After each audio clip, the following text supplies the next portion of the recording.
하나님의 은혜에도 불구하고 이스라엘은 죄악의 늪에 빠졌습니다. 선지자들의 글을 보면 이스라엘의 죄악을 두 가지로 요약할 수 있습니다. 첫 번째로 그들은 이방 신들을 섬기며 우상 숭배에 빠졌습니다. 십계명의 첫 번째 계명을 어긴 것입니다. 하나님을 사랑하지 않고 이방의 신들을 섬기고 사랑하게 되었습니다. 두 번째로 그들은 사랑과 정의를 행하지 않았습니다. 하나님의 백성의 성품인 사랑과 정의를 행하지 않고 고아와 과부, 나그네들을 돌보지 않으며 이기적인 모습으로 살아가게 되었습니다. 하나님께서는 선지자들의 입을 통하여서 그들을 경고하시며 심판하셨습니다. 결국 이스라엘 왕국, 다윗의 왕국은 남과 북으로 분열되고 그들은 타성과 타협, 죄와의 타협, 그리고 타락의 길을 걷게 되었습니다. 결국 북이스라엘은 주전 722년에 아수르에 의해서 흩어졌고 남유다 왕국은 다윗의 왕조를 잇는 남유다 왕국조차 바벨론의 포로로 잡혀가게 됩니다. 이처럼 하나님의 언약을 배신한 죄는 하나님의 진노와 심판을 가져옵니다. 이러한 이스라엘의 모습은 우리의 모습을 거울과 같이 비춰주기도 합니다. 우리 인간은 스스로 하나님의 언약을 지키는데 무력합니다. 이 이스라엘의 실패는 바로 죄에 쓰러지고 넘어지는 우리의 실상입니다.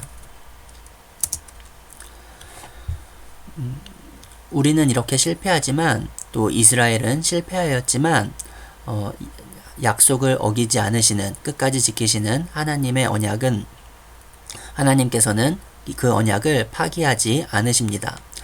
하나님께서는 율법을 통해 우리에게 언약에 대한 요구를 주실 뿐만 아니라 우리에게 은혜를 주심으로써 하나님의 은혜를 공급하여 주십니다. 이사야서 6장 13절 말씀입니다. 그루터기는 남아있는 것 같이 거룩한 씨가 이 땅에 그루터기니라 하시더라.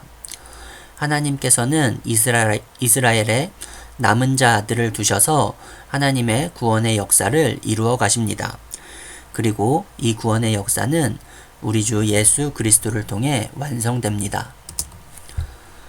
예수님 안에서 다윗의 영원한 왕국의 언약은 성취되었습니다. 하나님의 율법을 온전히 순종하지 못하고 언약을 어긴 사람의 심판을 예수님께서 대신 지셨습니다. 그것이 바로 예수 그리스도의 십자가입니다. 사람은 언약에 실패한 것에 대한 심판을 피할 뿐만 아니라 하나님의 언약의 복을 받아야만 합니다. 그 언약의 복을 받기 위하여서 지켜야 할 의무는 율법에 순종하는 것입니다. 비록 우리는 율법에 순종할 힘이 없지만 예수님의 순종 안에서 우리 또한 하나님의 언약 백성이 될 수 있었습니다. 그 하나님의 언약의 복을 받는 존재가 된 것입니다. 그러므로 하나님의 모든 언약의 약속은 그리스도 예수 안에서 예가 되는 것입니다. 그러므로 하나님의 언약 백성은 자기 스스로를 의지하지 않고 오직 십자가 아래에서 자신의 죄를 자복하며 예수 그리스도만을 자랑하고 기뻐합니다. 구약의 이스라엘 백성은 실패하였지만 하나님은 결코 실패하지 않으십니다. 지금도 우리의 현실과 우리의 삶은 부족하고 연약하지만 하나님께서는 우리의 삶을 하나님의 신실하신 언약의 사랑으로 이끌어가고 계십니다. 예수님의 십자가의 사랑과 부활의 능력이 그 증거입니다. 이번 한 주간을 살아가면서도 그 언약의 완성자이신 예수님을 기억하며 감사함으로 살아가시기를 바라겠습니다. 감사합니다.